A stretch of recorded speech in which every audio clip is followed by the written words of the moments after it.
We love Classical Conversations. Your organization is known worldwide, and we certainly appreciate every facet that you do. I do believe in what you're doing because I've seen it in my family. I'm so excited about all the things that, Robert, you guys do with Classical Conversations. It's been a huge blessing for our family. Grateful for the work at Classical Conversations. You're a leader, and you have been in this movement for a long time. I do feel like I have a debt of gratitude to you, your family, all of CC for just the fruit that has come from CC. Appreciate all that you guys do, both through this wonderful podcast and also through Classical Conversations, which I am convinced is the best education resource out there. Thank you very much for all that you do for the cause of Christ and for our families and for our children. Really, really appreciate it.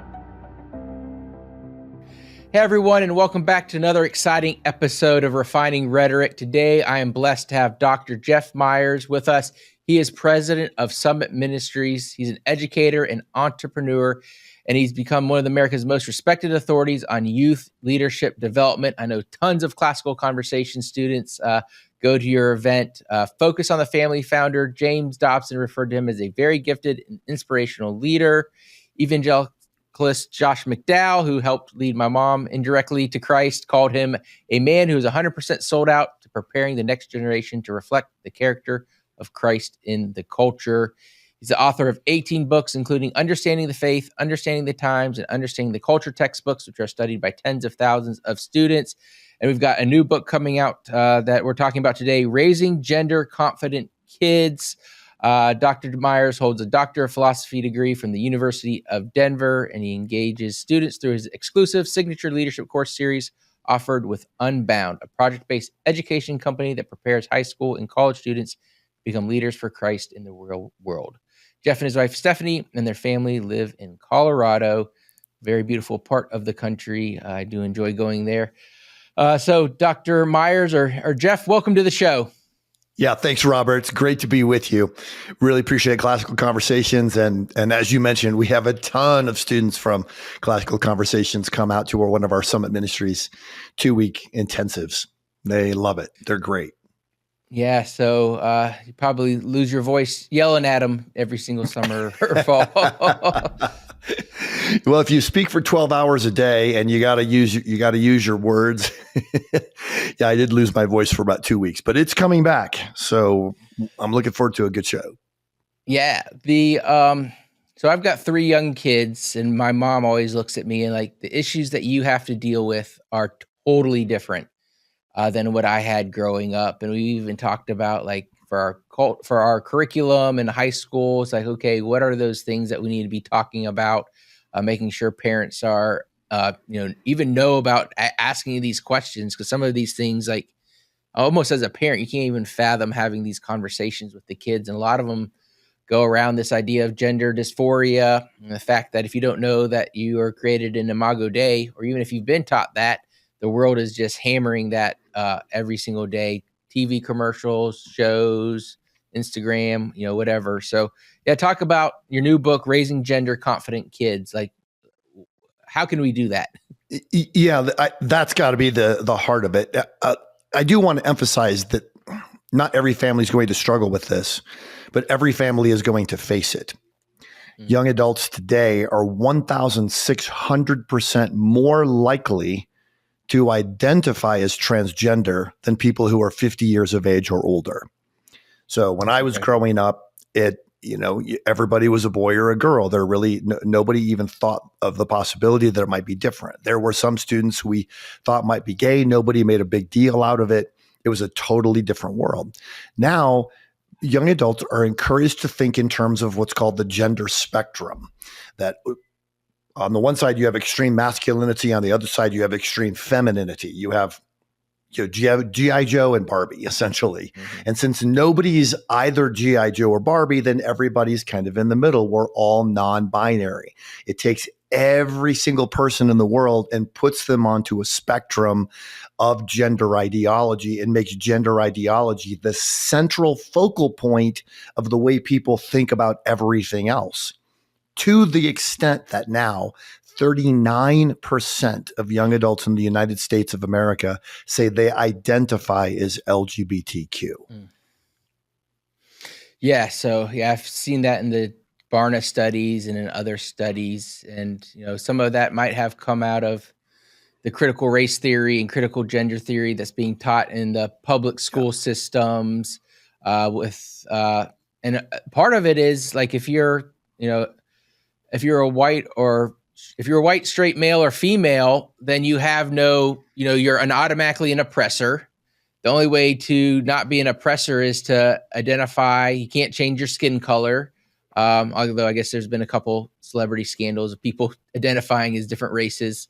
So the easiest thing to do is either change your, sexual orientation or change how you look on the outside in order to fit in on the inside. Almost is that a fair statement? Yeah, I think that's fair. That's exactly right.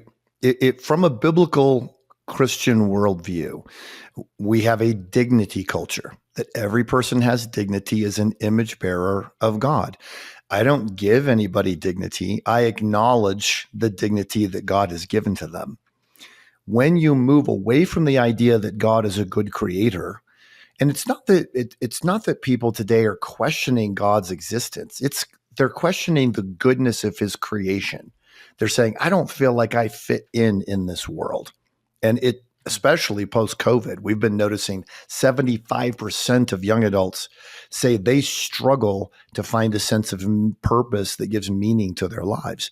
So anybody who comes along and says, I've got the answer for you, the reason you don't feel comfortable is because you were born in the wrong body, they're open to that message.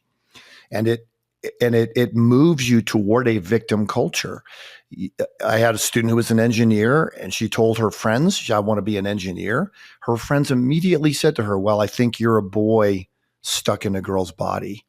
I have a daughter who's a helicopter pilot. Undoubtedly, if she grew up today, she would be told that she is a boy stuck in a girl's body because she's in a male-dominated field.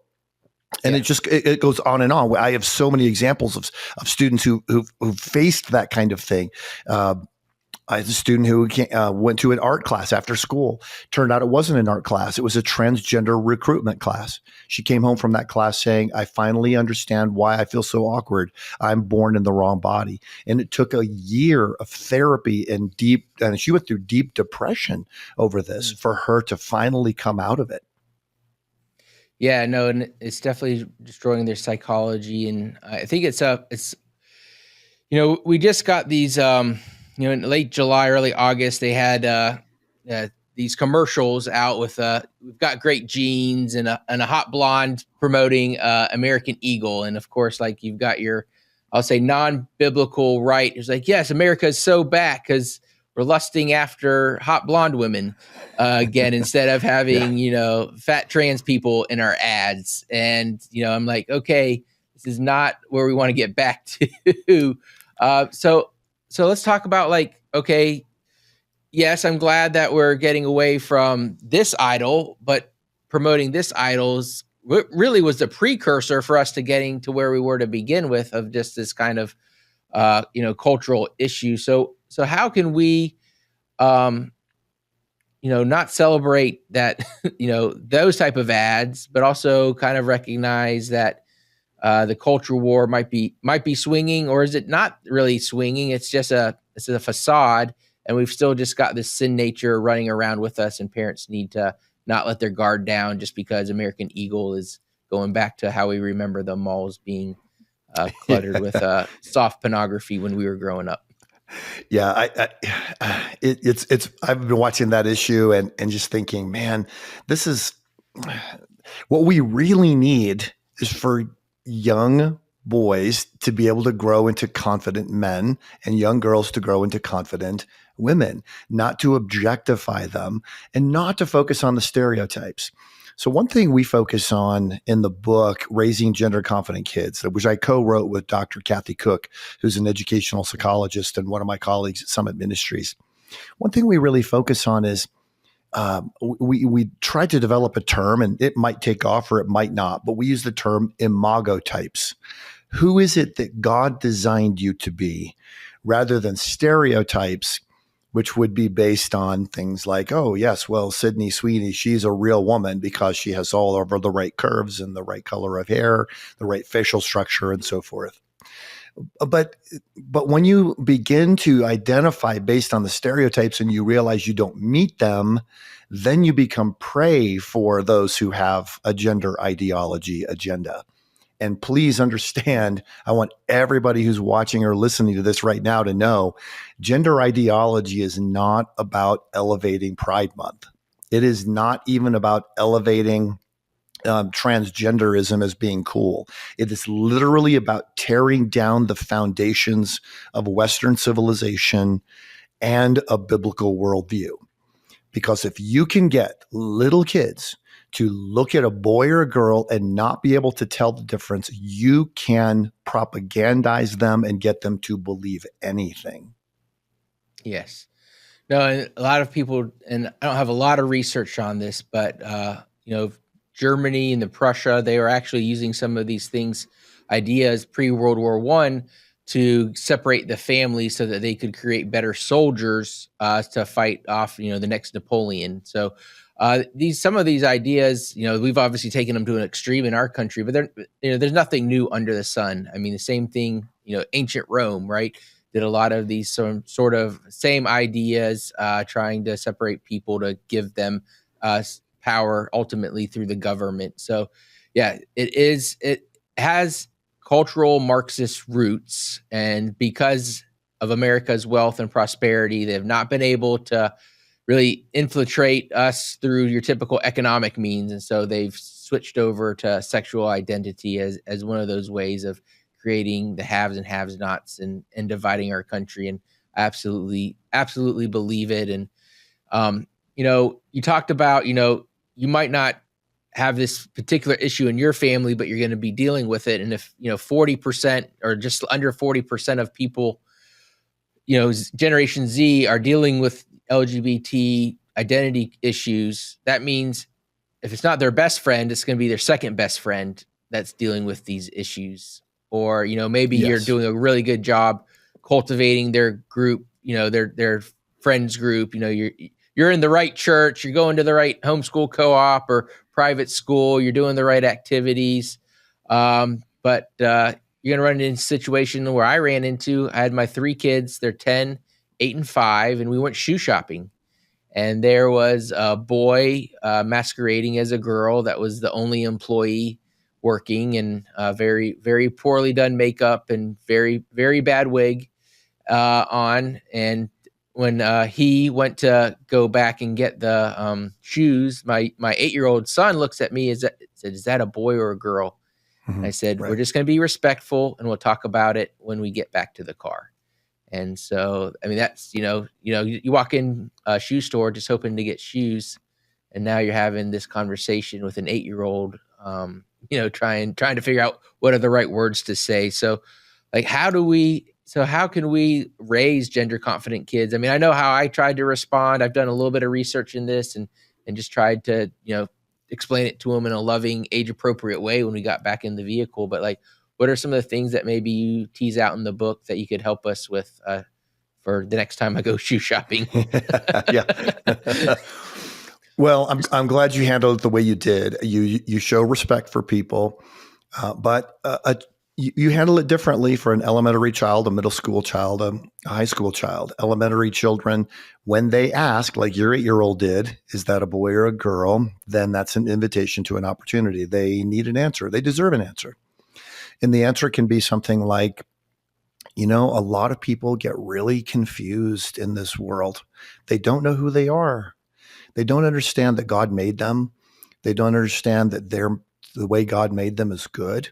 Maybe something bad happened to them in their life, or maybe they have been confused and actually feel maybe somehow better when they're confused, because some people actually are like that. And we treat people like that with respect. We love them. It feels sad that they can't identify who God made them to be. But I want you to know that you were designed by God to be a boy who would grow into a man, to fight for truth and stand against evil and injustice, because that's the kind of young man we need. And that's how God made you. Now, you could grow up and do that by playing the violin. You can grow up and do that by playing football. It does not matter. But God made you the way he did, and he made you good on purpose. Now, with a middle school child, the conversation is going to be a little bit more about the awkwardness you feel in puberty. One thing we've noticed about the transgender agenda is that it takes the natural awkwardness that every prepubescent child feels as they start to go through puberty, and it harnesses it and explains it as a gender issue. So with a middle school child, you have to be able to say, look, one of the things you have to learn as you become an adult is how to become comfortable when you're uncomfortable. Because every single person who has ever lived has gone through puberty and they felt awkward in that stage. That you feel awkward does not mean that you're in the wrong body. What it means is that God is helping you shape your character so that when you become a man or woman, you have a sensitivity toward other people and a strong sense that you can, even if it's uncomfortable, you can do what is right. That's the conversation with middle school kids. One of the people I talked to said she had a very wise female mentor when she was growing up. And she said, this was so important to me because she said, my hair was frizzy. I had braces. I had glasses. I kept looking around and, there's the cute cheerleader she's the one getting all the attention from the boys. And I wished I could be like her. And her mentor told her, look, someday you're going to figure out what to do with your hair. You're going to lose the braces and you're going to get contacts. And when all of that happens, what you will have is what you're developing right now. It's the most important thing, and that is your character. So that's a really significant conversation for middle school kids. With high school kids, it's more about what is your purpose in your life. It's very cruel that high school kids talk to each other and say you were born in the wrong body, or they recruit each other. But in public schools, it's happening every day. If your child is in a public school, someone will try to recruit them into the LGBTQ lifestyle. Yeah. I can almost 100% guarantee it. And the reason I say that is because half the schools in the United States of America, are implementing gender ideology in the school. They will require teachers, for example, to use preferred pronouns, to teach about gender ideology in the classroom and so forth. Now, I will say in fairness, the teachers hate this. 2/3 of the teachers say they think it is inappropriate to do this at the elementary school level. Only 4% of teachers say they think it's appropriate and good to do it. This is coming down from on high, from the school district, from the administrative staff, forcing the teachers to do this. But the students in the school at the high school level use it. I don't want to overgeneralize here, but this is very serious. They use it as a license to recruit. So, we're going to our class. We're talking about sexuality openly. Here's if there's a boy and I'm a boy and I would like to get in a relationship with him. And so they start to recruit one another in a very perverse fashion. So your kids in that situation have to know when they have to know their boundaries. They have to actually know, my conscience tells me this is wrong and I don't want to just sweep it under the rug. What you really want to do, parents, is talk to your kids early enough about it so that when it happens, they come to you rather than try to hide it from you out of a feeling of shame. Hey everyone, interrupting today's episode to tell you about the 2026 Classical Conversations Family Cruise. I hope you have heard about it. Classical Conversations 2026 CC Family Cruise is going to set sail on May 16th, 2026 out of Miami. This is an exciting adventure open to all CC family and alumni. We're going to try to do some stuff for alumni on this cruise. It's going to include a National Memory Master Competition, National Commencement, and special CC family activities. Interest is booming with over 800 people already interested in cruising with us, and cabins are selling out fast. We don't want you to miss this. You can book your cabin now at classicalconversations.com/cruise-2026. That's classicalconversations.com/cruise-2026. And remember, to participate in Classical Conversations activities, you need to book through the CC group. So grab your sunscreen, your beach bag, and join us on board. We'll see you at the 2026 Classical Conversations Family Cruise. It's going to be a blast. You don't want to miss it. Now, let's get back to the show. Well, yeah, don't expect your kids, especially in high school, to come tell you about this happening, right? And even if you ask them and you haven't kind of set the table for that conversation, they're probably not going to give you. At least I know I probably wouldn't have given my parents an honest answer. Well, you don't want to hurt their feelings, right? Kids tell us, look, I don't want to see my parents' face if what I'm saying I might hurt them or make me feel ashamed.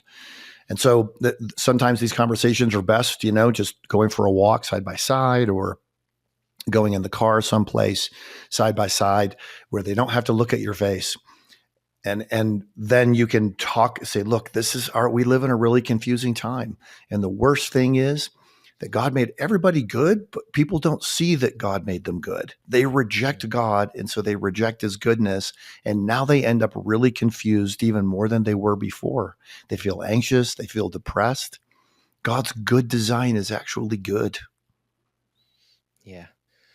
You made a comment about middle school and the hormones, and we're not quite there with our oldest daughter, but it made me just kind of click, because I see a lot, at least on the news, it seems like they almost are targeting these middle school. Like when I see that, we're going to get you on some sort of, chemical castration before you hit puberty so that it's easier to, you don't change or whatever. Like, do you see that? Is it just like a gut instinct that I'm seeing in the news, or are you seeing that it really seems like they are targeting middle school students for this gender dysphoria before they hit that puberty, finish puberty? Yes, they are. The gender ideology agenda is targeting middle school students because once a child gets to completed puberty, say 18, 19 years of age, 90% of the time or better, they resolve to a consistency between their perceived understanding of their gender and their biological sex. So the transgender agenda obviously has to make sure that doesn't happen. So middle school, when you feel awkward, you feel awkward because you were maybe born in the wrong body. On the gender spectrum, you don't identify with G.I. Joe or don't identify with Barbie, therefore you're non-binary. They use all of these terms to make sure that everybody is included in this agenda. Furthermore, and again, this is in a lot of schools. This would be in public schools. This would be in all private schools that are not Christian. There will be a small percentage of Christian schools that have this as well, but they actually will celebrate when kids say that they're transgender. In some schools, they actually have a red carpet. The kid walks down the carpet. Everybody stands on the sidelines and cheers. So a child who's feeling uncomfortable, a child who's feeling ignored, all of a sudden is the center of attention. And they realize, if I'm trans, then that makes me popular. A lot of other students are realizing that the term, if you're not transgender, if you have congruence between your biological sex and your gender, is cisgender. That's the term. Yeah. And nobody wants to be cisgender. That just sounds bad. So most students will claim, if they don't claim to be transgender, will just claim to be non-binary. That way they don't have to engage in all of the mess. Yeah. So that's what's happening in middle schools right now, and it's a horrifying thing. It is a religion, Robert. It is an anti-Christ religion that has worked its way into schools, and it has a recruiting mechanism. It has an evangelism tool. It has a set of discipleship steps. As you were mentioning, you get involved, you transition, you choose your new name, you choose your new pronouns. Then if you really want to be advanced, you have your healthy breasts removed, or you start into puberty blockers or cross-sex hormones, and then you move on to the surgeries and so forth. So you become more and more enlightened through time because of these additional steps that you're taking. You gain social status by taking these steps. It is a well-defined religion the intent of which is to destroy the very idea that human beings bear God's image. So all of that, when we talk about God's image with our kids, it's nice to tell our kids that, to talk about that, but it is absolutely mission critical in these days. Every confusion is an opportunity if we'll take it. And what we really want is godly young men and godly young women. That's absolutely what we want. And I mean, it's just what you're describing is 100% accurate and 100% horrifying, and why it's so important that parents perceive what's going on much earlier than they think. So like, this wasn't something that I had to deal with growing up necessarily, or you, like you said, you might know someone was, kind of a little bit off, but you didn't really talk about it. And, let what happens in your bedroom, stay in your bedroom. There's all sorts of, that's not a good approach either, but that was the mindset of that time. That was the mindset. Yeah, for sure. Versus now, like, so I'm almost thinking like my 10-year-old, I need to start having these conversations with, but she seems so young and innocent. Like, how, obviously you have to have them to be age appropriate, but it seems like you're going to have a much easier time if you front run the issue. Right. And you might say, oh, my 10-year-old is not going to think about that, but she has 12-year-old friends and 13-year-old friends and 8-year-old friends. And some of them go to public school, and some of them aren't in Christian households because she plays sports. And so, she's in locker rooms with these people, and, they're nice kids. They're good kids, happy to, they're not going to steal money out of your wallet or anything like that. But you don't know what, like you said, they're going to, they have the potential to be recruiting at all times. And they're not necessarily telling their parents about it. So is it like critical that we front run this now? Like, hey, you need to have that walk and conversation with your kid like today. Or like, do we wait and like, okay, hopefully my kid won't experience this, so I don't really have to deal with it. But I'll deal with it. How should we do it? Well, they'll help you lead it a little bit if they have conversations with you about the things they notice. They'll notice when somebody's at the grocery store, mommy, why is that man with the beard wearing a dress? That's a clear indication that this conversation needs to come up. You can bring it up. Did you notice anything unusual about that person who was at the store? But there are a few things that we do in the book in Raising Gender Confident Kids. By the way, we have 200 conversation starters. So you do not have to try to figure out what to say or what to do in any given situation. We will guide you through exactly how you can have that conversation with elementary, middle school, or high school kids. But I think with girls, it's really important to help them understand that they are smart, that God made them to be smart in many different ways. Some people are word smart. Some people are art smart. Some people are nature smart. Help them understand that God made them on purpose. So when they start to feel that awkwardness in their body, they know, God made me this way. And he made me to love art.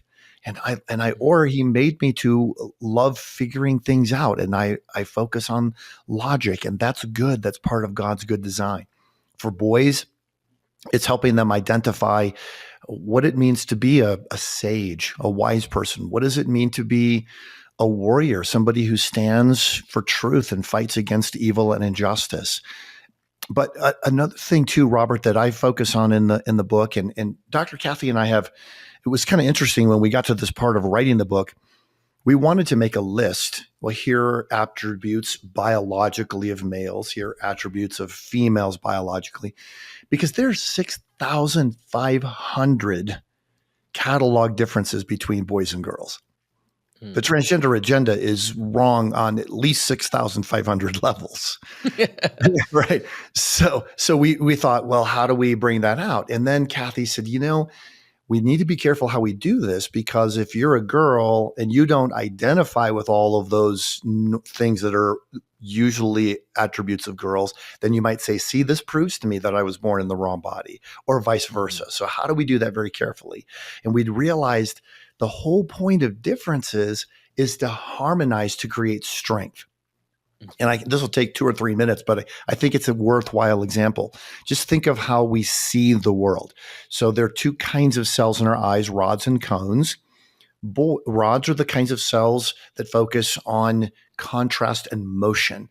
Cones are the kinds of cells that focus on color and texture. Boys have a preponderance of rods, not just a few more of those cells in their retina, a lot more, like 30% more. So boys are typically very focused on contrast and motion. Girls have a preponderance of cones. They're more focused on color and texture. I noticed this as a dad. I would take my kids to church. I would give them colored pencils. The girls would draw flowers and geometrical designs in our house and use all of the colors. My boys only ever needed black and red. Black, you could draw the tanks. Red, you could show the blood squirting out of the people who got shot. It's contrast and motion, color and texture. But to accurately see the world, you need contrast and motion and color and texture. That God literally designed males and females to work together to accurately see the world. And I could give a number of other examples. The way males and females respond to stress is completely different. Even the chemicals that get upregulated in our bodies, the hormones that get upregulated in our bodies when we experience stress are different. A female body will upregulate neoepinephrine, which causes a woman to be more, to ruminate or to think more in a stressful situation. A boy's body, a male's body will upregulate dopamine, which causes him to move into action in a stressful situation. Well, if you're in stress and all you do is ruminate on it, that's not good. But if you're in stress and all you do is just move into action without thinking, that's not good either. That God literally designed males and females to have to work together to appropriately respond to stress. And age 10, 11, 12, 13 is a time to be able to say to your daughter, you may not even really think much about boys right now, but I want you to know that God designed us as males or females on purpose. It's part of his good design. And God wants, when we grow up, for men and women to be able to work together to do things that we couldn't do if we didn't work together in that way. That's how good God's design is. That's super helpful. So raising gender confident kids, like what are we seeing with adults like who have these issues? Has there been any research done? Like we're raising kids to do something, right? So why is it important, not just from a spiritual Imago Dei standpoint? We know that this is wrong from a, contextual standpoint in Christian circles, but like what are the negative outcomes we're seeing with this worldview for those who, maybe didn't escape the cultural's grasp on these individuals? We need to look across the pond, Robert, to what has been happening in Europe and in Great Britain. In Great Britain, they wanted to be leaders in the transgender movement. And they took their entire standards of care for transgender health. They oriented them around the promotion of transgenderism. They began to put together youth gender clinics to give children puberty blockers and then cross-sex hormones, and then even arrange surgeries for them to mutilate their bodies. And they did this for many, many years. And then the person who was the leader in adolescent health in Great Britain, a woman named Hilary Cass, medical doctor, ended up putting together a report that reviewed 200 some different sources of information about whether this is really working or not. And what Dr. Cass found is that the outcomes are almost universally negative. That suicidal ideation does not go down when the more transgender treatment they get, it goes up. The more surgeries they get, the more likely they are to complete suicide. The levels of anxiety and depression continue to go up. Now, they'll go down temporarily. If you think of a child who doesn't feel wanted at school, and they say, if you just say that you're transgender, then everyone will celebrate you. There are children who are so alone. They're so lonely. They so crave attention that they'll do anything to get that attention. One of the things Dr. Cass found is that children who are on the autism spectrum are more likely to say that they're transgender than others. They're not guaranteed, obviously, that'll happen, but they're susceptible to it because they can't figure out how to make themselves socially acceptable. They don't understand what's happening socially. They feel out. But if they, to many of them, they feel like, oh, if I just say I'm transgender, then that unlocks the whole social system for me. And so they may tend to move in that direction. So she found a number of things, but the nation in Great Britain, the United Kingdom, they shut down their gender treatment program because they realized this is creating more harm than good. And we have no idea if there's not even a path to understand how we would study it to be good, because every single person who's going through these transgender issues also has multiple mental health comorbidities like anxiety, depression, and so forth. So they shut it down. And in the United States of America, that's starting to happen as well. In 27 states, there are now laws against transgender surgeries for minors. More and more states are moving in that direction. Just depends on where you live. In 22 states, if a child says, I think I'm transgender, and you take them to a therapist, the therapist has to, by state law, affirm their new identity. So I guess we're in the middle of an enormous cultural battle on this question right now. Yeah, no. Illinois just signed a bill that if your kid goes to public school, that the mental health authorities in the public school system basically have more rights over your child than the parents do. I don't know the details of the bill, but I've heard something like in Colorado, where if a teacher misgenders a student, that they can get fired or they can have consequences, or parents have to get a visit by CPS or something like that. So, I mean, there's a very, when you abandon all truth, you don't, when you abandon God for science, we find out you don't get science or God. Right. Yeah, that's right.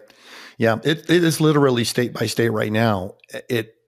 But what we've got to decide as parents, and especially in classical conversations, people are gathering together in communities, for the parents to get together and talk about this and say, look, this might not be an issue that we personally face, but it is an opportunity for us to understand how to affirm God's good design for boys and girls. And I'd encourage you to get copies. Just go to genderconfidentkids.com. You can get copies of the book, Raising Gender Confident Kids. Make it a group reading project, and then just learn how to, as a community of adults, working with a community of these beautiful children, to help have the conversations in an appropriate and healthy way. We're encouraging, a lot of students are saying, look, I don't really want to get involved in this, but I'm so tired of fighting. Every time I'm around these people, it's just all they want to talk about is transgender or gender ideology or whatever. They want to, I want to date a girl, then I want to date a boy and see what that's like and all of this stuff. We just tell kids, look, you have a conscience.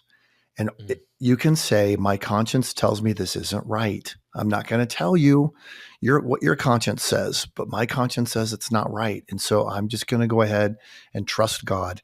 I'm going to trust my parents. They've always wanted to do what is good for me. I have no reason to think that they're trying to hide something or trying to do something bad to me on this issue.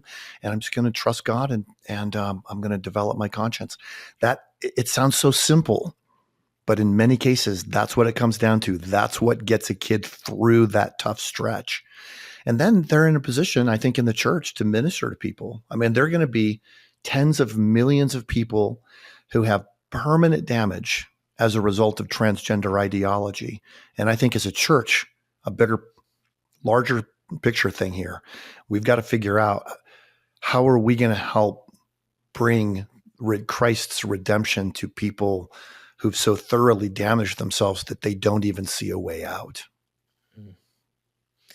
No, I think churches are probably woefully unprepared. So, grab a copy of Raising Gender Confident Kids. I mean, if you're an elder or you're involved in church ministry, I mean, it's something that you really do need to start thinking, like you said, thinking about, because there's going to be tens of millions of them. They were made in Imago Dei. Satan and his allies convinced them to butcher themselves or, do all of these things. But help them to live a full life as best as possible, because it's extremely sad. And it'll probably hit closer to home than any of us realize. So important for us to raise gender confident kids. Dr. Jeff Myers, thank you so much for joining us today. We'll put all these links in the show notes, and definitely go pick up that new book, but give you the final word. Robert, when you use the term Imago Dei, and we talk about this all the time, it's more and more critical in these days. When we lose the sense that God designed us on purpose and made us in his image, mutilation is the natural thing that people do. You think of Elijah at Mount Carmel, when those priests of Baal called out to Baal and he didn't answer, what he required of them is that they mutilate themselves. False gods always mutilate. False gods always go after children as primary victims. This is maybe one of the most important times in Christian history for us to stand for God's truth. Amen. Well, thank you so much for listening to today's episode. Please share it with a friend. Go pick up the book. I mean, this is vitally important.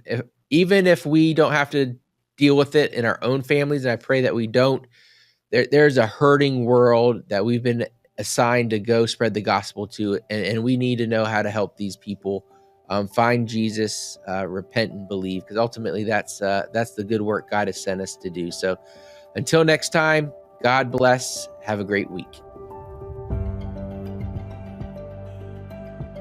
Thank you for listening to Refining Rhetoric with Robert Bortins. Want more? Make sure to subscribe so you won't miss an episode. You can also follow us on social media to continue the conversation, and visit classicalconversations.com/rhetoric to find out how you can join a local homeschool community.